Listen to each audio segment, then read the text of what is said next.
అంతా బాగానే ఉంది కదా, మరి బంగ్లాదేశ్ సమస్య ఎందుకు ఇప్పుడు? ఇప్పుడు ఎందుకు రావాలి ఇండియా తర్వాత ఈ సమస్య ఎందుకు రావాలని మొదలవుతుంది. సో ఎందుకని చూస్తే మనము ఒక ఇంపార్టెంట్ మనది ఒక సామెత ఉంది, ధనం మూలం ఇదం జగత్. ఓకే, సో ధనం మూలం ఇదం జగత్ అనే ఏదైతే ఉందో అది ఒక పాయింట్ అలా పెట్టుకోండి మీరు. సో కానీ మనం ఇంపార్టెంట్ గుణపాఠాలు ఏం నేర్చుకుంది, సరే వాళ్ళకి బంగ్లాదేశ్ మనం ఇంత చేసామండి, మనకి ఏం వచ్చింది, తిరిగి రిటర్న్లో ఏమైనా వచ్చిందా? భారతదేశంకి మన ఇంతమంది సైనికులు ప్రాణత్యాగం చేశారు, కొన్ని వేల మంది చేశారు, వాళ్ళ ఒక 1,93,000 సైనికులు మన ఖైదీలుగా ఉన్నారు. పాకిస్తాన్ సంబంధించిన కొత్తగా పెళ్లి ఇంటికి వచ్చిన అల్లుళ్ళని ఎలా పోషించామో అలా సంవత్సరంన్నర వాళ్ళని పోషించాము కూడా. ఏమొచ్చింది మన భారతదేశానికి రిటర్న్ లో? ఏమొచ్చిందంటే గుండు సున్నా వచ్చింది. వీళ్ళు చెప్తారు కదా గుడ్డు గుడ్డు గాడిద గుడ్డు అంటారు, అదే వచ్చింది. భారతదేశానికి వచ్చింది ఏమీ లేదు యాక్చువల్ చెప్పాలంటే. మన డబ్బులు ఖర్చు అయినాయి, మన సైన్యం కోల్పోయాడు, మన సమయం వృధా అయిపోయింది, అంతా మొత్తం అన్ని పోయింది. సో ఇక్కడ మనకి చెప్తుంటారు చూడండి, operation successful patient died. So ఇది వాళ్ళకి విముక్తి కలిగించాం, కానీ దాంతోపాటు మనకు ఒకప్పుడు ఒకటే ఎనిమి ఉండేవాళ్ళు, 2 ఎనిమిలు అయ్యారు అంతే. సో దానికి తోడు ఏమైందంటే ఖలిస్తానీ మూవ్మెంట్ ఒకటి స్టార్ట్ అయింది. బంగ్లాదేశ్ కు ఖలిస్తాన్ అదే మీకు చెప్తారు, మీరు ఈ ఫోకస్ ఇక్కడ చేయండి. ఈ పుస్తకం ఉందండి, డిసెప్షన్ అనే పుస్తకం అన్నమాట. ఓకే, ఆర్బి మణి గారు రాశారు ఈ పుస్తకము. వారు మినిస్ట్రీ ఆఫ్ హోమ్ అఫేర్స్ లో వర్క్ చేశారండి. వారు చెప్పింది ఏంటంటే, ఫస్ట్ నేను విన్నప్పుడు ఇదే ఆశ్చర్యపోయాను, ఏంటి ఏముంది అసలు బంగ్లాదేశ్ కి ఖలిస్తానికి ఏం సంబంధము అన్న పాయింట్ వచ్చినప్పుడు సరే వారితో మాట్లాడడం అంటే defence minister of home affairs లో పనిచేశారు, కానీ వాళ్ళు డైరెక్ట్ గా చెప్పలేరు, ఏదో ఒక ఫిక్షన్ గా రాశారు. కానీ దీంట్లో రిఫరెన్స్ చదివిన వాడికి ఎవరికైనా అర్థమైపోతుంది. యాక్చువల్లీ మనకి దాంట్లో బంగ్లాదేశ్ గెలిపించింది ఎక్కువ Sardarji Sikh regiment 30% of the మన ఇండియన్ ఆర్మీలో వారు ఉండేవారు అనమాట. సో అటువంటి వాళ్ళు ఏంటంటే అక్కడ వాళ్ళు కష్టపడి మన దేశం గురించి కష్టపడుతూ ఉంటే ఈ Shimla agreement even 1 day before కూడా ఎటువంటి జుల్ఫికర్ అలీ భుట్టో ఇక్కడ వచ్చినప్పుడు అగ్రిమెంట్ అసలు అవ్వలేదు. అసలు అంటే ఒప్పందాలు సరిగా అవ్వట్లేదు. 1 ఫైన్ డే వాళ్ళు ఫోన్ చేసి సరే ఇంకా మనం సైన్ చేయాల్సిందే ఎటువంటిది అంటే, బహుశా యుఎస్ నుంచి ఒత్తిడా ఎక్కడి నుంచి ఒత్తిడా మనకు తెలియదు. కానీ మనం చూసుకోవాల్సింది ఏంటంటే ఇప్పుడు ఖలిస్తానీ సమస్య ఎలా వచ్చిందంటే ఒక అన్అఫీషియల్ అగ్రిమెంట్ నడిచింది. ఏంటంటే మనకి దాంట్లో ఆర్మీలో ఎంతమంది అయితే ఉన్నారో 6ని రెడ్యూస్ చేయాలి అనేది దీంట్లో ఇచ్చారు. సో 30% నుంచి 12% లోపలికి వచ్చేసారు అనమాట. ఎవరి మధ్యన అనధికారికంగా జరిగిన ఒప్పందం అంటే వాళ్ళు చెప్పింది ఏంటంటే అప్పుడు మన లీడర్షిప్ కి జుల్ఫికర్ అలీ భుట్టోకి లీడర్షిప్ అంటే ఇందిరాగాంధీ. సో అది వాళ్ళు చెప్పింది ఏంటంటే దాంతో ఏమైందంటే చాలా మంది కష్టపడి ఆర్మీలో అక్కడ పనిచేసిన వాళ్ళు ఎవరైతే ఉంటారో, క్యాపిటల్ కానీ లెఫ్టినెంట్ జనరల్ పెద్ద వాళ్ళు ఎవరైతే ఉంటారో, ఇంత కష్టపడి దేశం గురించి మేము ఇంత తాపత్రయించి కష్టపడుతున్నాం, కానీ వీళ్ళందరూ వెళ్ళిపోయారు, ఏంటి మరి పరిస్థితి, వీళ్ళు నన్ను ఇలా రెడ్యూస్ చేసేస్తున్నారు అని వాళ్ళకి పలాయనం మొదలైంది. దేశం నుంచి వేరే చోటికి వెళ్ళిపోయారు. చాలా మంది అప్పుడే కెనడాకి వెళ్ళిపోవడం కానివ్వండి, లండన్ వెళ్ళిపోవడం కానివ్వండి, అది జరిగింది అనమాట. దాంతో ఏంటంటే దాని తర్వాతనే అయ్యింది. చూసుకోండి మీరు ఎక్కడైనా వస్తే 71 వార్ తర్వాతనే అయ్యింది సీక్వెన్స్ లో. తర్వాత ఏమైందంటే సరే వార్ జనరేషన్ అయిపోయింది, కానీ వారి మనసులో ఎంత బాధ ఉందో అది వాళ్ళ నెక్స్ట్ జనరేషన్ ఎవరైతే ఉన్నారో వాళ్ళు చూశారు. అంటే మన తల్లిదండ్రులు బాధపడుతుంటే మనం కూడా ఫీల్ అవుతాం కదా, చూశారు. దాంతో వాళ్ళకి ఏంటంటే సరే మన కమ్యూనిటీని ఇలా దూరం చేశారు అని ఒక ద్వేషం పెంచుకుంటే ఈ ఐఎస్ఐ వాళ్ళు హ్యాండ్లర్ ఎవరైతే ఉంటారో ఆ దేశాల్లో వాళ్ళు ఇంకా రెచ్చగొట్టడం మొదలు పెట్టారు అనమాట. ఆ సమస్య అప్పటిది ఇప్పుడు ఇంకా కూడా తేలలేదు. ఇప్పుడు బంగ్లాదేశ్ ని పాకిస్తాన్ నుంచి విడగొట్టిన కోపంతో పాకిస్తాన్ ఈ ఖలిస్తానీ ఉగ్రవాదులను పెంచి పోషిస్తున్నారు. ఆ సమస్య అంటే బంగ్లాదేశ్ ను పాకిస్తాన్ నుంచి విడగొట్టారు కాబట్టి మేము కూడా భారతదేశం నుంచి ఒక రాష్ట్రాన్ని విడగొట్టాలి. సో ఈ సమస్య ఇంతమంది ఇన్ని 1,93,000 మంది వాళ్ళ ఖైదీలు ఉన్నప్పుడు, వాళ్ళ సోల్జర్స్ ఎవరైతే ఖైదీలుగా ఉన్నారో వాళ్ళని విడిపిస్తాం, మా కాశ్మీర్ మాకు ఇచ్చేయండి అని అనలేదు. ఏమైంది? మనకి దాని నుంచి ఏమొచ్చింది? ఇంకా పాకిస్తాన్ తో జరిగిన యుద్ధం బంగ్లాదేశ్ కోసం, బంగ్లాదేశ్ ని స్వతంత్రం ఏర్పాటు చేశాను తప్ప భారతదేశానికి ఏం కాలేదు. రాకపోగా నష్టము అంతే. కొత్త శత్రువుని ఏర్పాటు చేసుకున్నారు అంతే. సో దానితో వీళ్ళు ఏం చేశారంటే, సరే జమైతీ ఇస్లామీ లేకపోతే ఏవైతే ఉన్నా సరే, మీరు మన షేక్ హసీనా ఏం పెద్ద వెన్నపూస ఏం కాదు. సో వాళ్ళ దేశంలో కూడా ఈ మతతత్వ ఛాందస్సులు ఎంతైతే ఉండాలి, ఎంతో కొంత వాళ్ళ ఇంకా కఠినంగా ఉండాల్సింది ఆవిడ చేయలేదు. లేకపోతే మీరు చూడండి, ఆవిడ హయాంలోనే కదా తస్లిమా నస్రీన్ అనే ఆథర్ని మొత్తం అక్కడ మతోన్మాదులు చంపేస్తామంటే ఆవిడ దేశాన్ని వదిలి వచ్చేసింది. అప్పుడు ఆవిడ ఏం చేయలేదు. షేక్ హసీనానే ఉన్నారు అప్పుడు, ఆవిడ ఏం చేయలేదు. ఆవిడ ఏదైతే కొంచెం కామ్గా ఉన్నారో, ఏం యాక్షన్ తీసుకోకుండా ఉన్నారో, అదే ఆమెకి ప్రాబ్లం చేసింది అన్నమాట. సరే, ఇప్పుడు మీకు ఇందాక చెప్పా, సరే మీరు చెప్పేదంతా బాగానే ఉందండి, ఇప్పుడు ధనం మూలం ఇదం జగత్ అన్నారు. ఏంటి, ఎలా? ఈ ధనానికి ఇదేమో ఇస్లామిక్ రాడికలైజేషన్. అసలు ఇస్లామిక్ రాడికలైజేషన్ అనేది ఏంటంటే, అది ఒక బయట చూపించే సిమ్టమ్, కాజ్ అది కాదు కదా. సో ఇస్లామిక్ రాడికలైజేషన్ మొదలైంది ఏంటంటే డీప్ స్టేట్ దగ్గర నుంచి. ఓకే. సో డీప్ స్టేట్ ఏంటంటే, వాళ్ళకి కావాల్సింది ధనం, డబ్బు గురించి, పవర్ గురించి ఏమైనా చేస్తారు, దేనికైనా దిగజారుతారు. అది డీప్ స్టేట్ అనే పదం ఈ మధ్య ఎక్కువ వినిపిస్తోంది. గత సంవత్సరం నుంచి పెద్ద పెద్ద వాళ్ళందరూ దాని మీద కమెంట్ చేస్తున్నారు. ఈవెన్ ట్రంప్ గారు కూడా అంటున్నారు. సో అసలు డీప్ స్టేట్ అంటే ఏంటి? డీప్ స్టేట్ అంటే ఒక 2-3 సెంటెన్స్లో చెప్పాలంటే ఏం లేదండి. పెద్ద పెద్ద ఇండస్ట్రీస్ ఎవరైతే ఉన్నారో, వాళ్ళ ఎకానమీని ఎవరైతే కంట్రోల్ చేస్తున్నారో, వాళ్ళకి సంబంధించిన వాళ్ళే డెమోక్రటిక్స్, రిపబ్లిక్ పార్టీలో కూడా ఉంటారనమాట. సో వాళ్ళే మొత్తం గేమ్ ని మేనేజ్ చేస్తూ ఉంటారు. సార్, ఏ ఇండస్ట్రీస్ అనేది ఒక సందేహం వస్తుంది. ఏ ఇండస్ట్రీస్ అంటే డిఫెన్స్ అండి. డిఫెన్స్ ఎక్విప్మెంట్ ఏవైతే ఉంటుందో, డిఫెన్స్ మిజైల్స్ తయారీ, ఫ్లైట్స్, ఇవన్నీ ఏవైతే ఉంటుందో అది.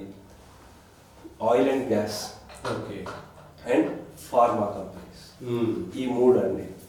వీళ్ళు ఏంటంటే మొత్తం డీప్ స్టేట్ ని మేనేజ్ చేసేది. ప్రపంచ దేశాలు ఎక్కడున్నా సరే వీళ్ళంతా, ఎక్కడైతే వార్ అవసరం లేదో అక్కడ వార్ కూడా సృష్టిస్తారు. ఓకే. ఇప్పుడు యుక్రెయిన్ లో చేశారండి. అసలు ప్రశాంతంగా ట్రంప్ గారు ఉన్న హయాంలో ఏం జరగలేదు కదా వార్లు. ఇప్పుడు జరిగింది. ఎందుకు జరిగింది? సో ఏమైంది? మీకు ఇక్కడ ఒక చిన్న ఎగ్జాంపుల్ ఇస్తాను. మనకి ఇది టైమ్స్ ఆఫ్ ఇండియా పేపర్లో వచ్చింది రిపోర్ట్. సో ఇక్కడ వారు చెప్పింది ఏంటంటే, అసలు వార్ జరిగినప్పటి నుంచి వాళ్ళ రెవెన్యూ 2015లో 520 బిలియన్ గా ఉండే రెవెన్యూ ఇప్పుడు మొత్తం అంతా మనకి కోవిడ్ వచ్చింది, మొత్తం రిసెషన్ అవి ఇవి అన్నారు కదా, అయినప్పటికీ $632 billion revenue as of 2023. So ఎలా? ఎందుకంటే ఈ వార్ ఏం చేస్తుందంటే ఎకానమీని పెంచుతుంది. వాళ్ళ షేర్ ప్రైజ్లని లేకపోతే వాళ్ళని పెంచుతుంది. సో అది మీరు చూస్తే ఈ సిప్రీ రిపోర్ట్, ఎవరైనా ఇంటర్నెట్ లో వెతికినా సరే, సిప్రీ రిపోర్ట్ ఏదైతే ఉందో, వీళ్ళకి ఇంపార్టెంట్ కంపెనీస్ పేరు కూడా, లాక్హీడ్ మార్టిన్ కార్ప్ యుఎస్ది 60 బిలియన్ వాళ్ళకి. కంపెనీలో మొత్తం డిఫెన్స్ మీద వచ్చేది ఆర్మ్స్, ఎస్పెషల్లీ ఆర్మ్స్ మీద నుంచి 90% ఆఫ్ ద రెవెన్యూ వాళ్ళకి వస్తుంది. ఆర్టీఎక్స్ యుఎస్దే 40 బిలియన్స్ వాళ్ళ రెవెన్యూ, టోటల్ రెవెన్యూ 60% దాంట్లో. నార్త్ గ్రూప్మెన్ కార్ప్ యుఎస్దే, సో వాళ్ళకి 91% ఆఫ్ ద రెవెన్యూ, అంటే వాళ్ళకి $35 బిలియన్ ఉంటే 31-32 మొత్తం ఆర్మ్స్ అంటే వీళ్ళకి పెంచుతోంది అనమాట. సో అందు గురించి ఇప్పుడు మనం చూస్తే, ఇప్పుడు రోగికి పూర్తిగా రోగం పోయింది అనుకోండి, ఇంకా మందుల సంస్థ మూసుకోవాల్సిందే. అలాగే ఇది కూడా యుద్ధాలు లేకపోతే ఆర్మ్స్ కంపెనీలు కూడా మూత పెడతాయి. సో ఇప్పుడు ఇంకోటి ఏంటంటే, ఇక్కడ మనం చూడాల్సింది, సరే బాగానే ఉంది డీప్ స్టేట్ అంటే మనకి ఏంటంటే అర్థమైంది, కానీ వాళ్ళకి అసలు ఇక్కడేం పని అండి, బంగ్లాదేశ్ లో ఏం పని అని ఇంకో సందేహం వస్తుంది. ఇప్పుడు చైనా వాళ్ళకి ఏంటి, ఎక్స్పాన్షనిస్ట్ వాళ్ళది కూడా యాటిట్యూడ్. భారత్ ని ఎలాగైనా చికాకు పరచాలి. ఎలా చికాకు పరచాలంటే భారత్ చుట్టూ pearl of strings and strategy ఒకటి వాళ్ళు ఏర్పరిచారు. సరే మనకి మాల్దీవ్స్, శ్రీలంక, ఇంకా అటు పోతే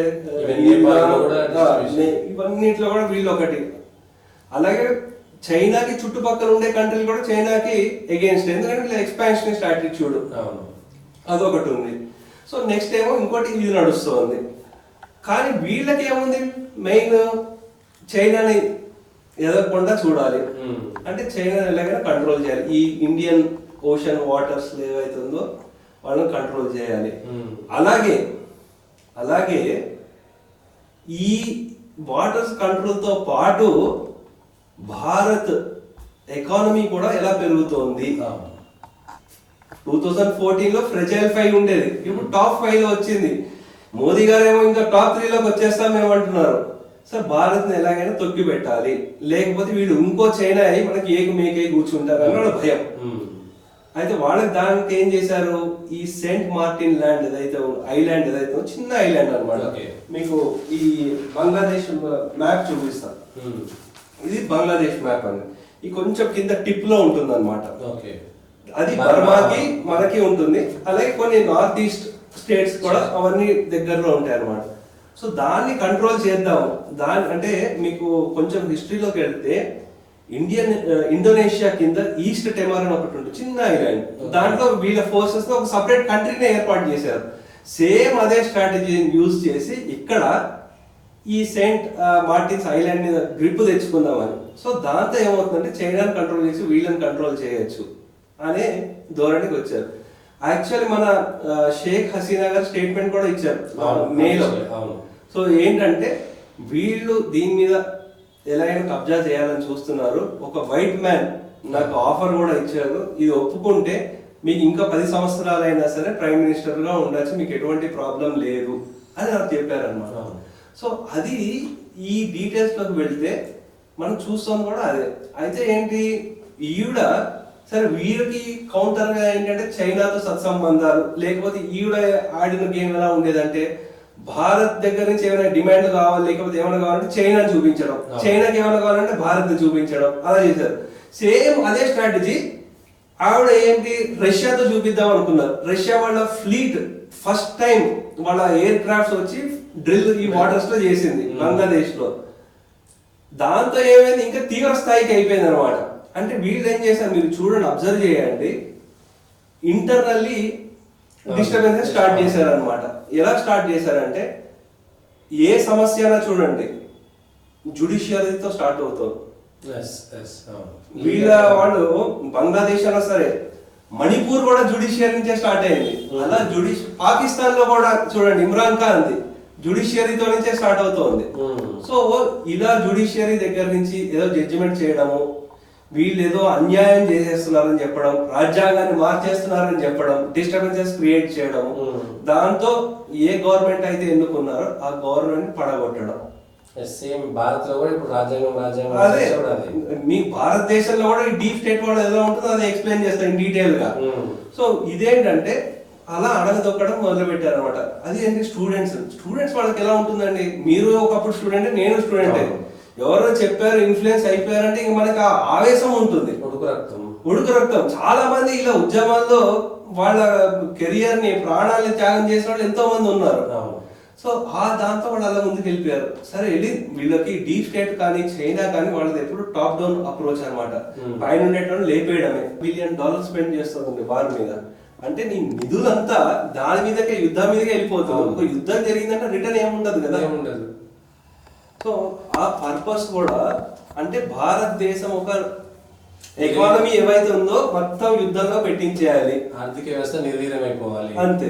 సో దాంతో ఏంటంటే వీళ్ళని భారతదేశం ఎలా యుద్ధం అంటే ఇది ట్రాప్ అనమాట. ఆ ట్రాప్ వాళ్ళు ఎలా యూజ్ చేస్తున్నారు, మన వాళ్ళ చేతనే, న్యూట్రల్ గా ఉండే వాళ్ళ చేత. లేకపోతే మీరు చూసే ఉంటారు ఒక 3-4 నెలల క్రిందట అమెరికన్ కాన్సులేట్ భారతదేశంలో వివిధ నగరాల్లో, భారతదేశంలో వివిధ నగరాలు ఇంక్లూడింగ్ హైదరాబాద్ లో కూడా కొన్ని సోషల్ ఇన్ఫ్లుయెన్సర్స్ కి ట్రైనింగ్ ఇస్తున్నాము. ఏంది ట్రైనింగ్ వాళ్ళు మనకి ఇచ్చేది ఇన్ఫ్లుయెన్సర్స్ కి, ఏంటంటే రెచ్చగొట్టడాలన్నమాట, లోపల నుంచే రెచ్చగొట్టడాలి. వీళ్ళు ఏం చేయట్లేదు, ఏం మోదీ ఇలా అదొకటి చేస్తున్నారు.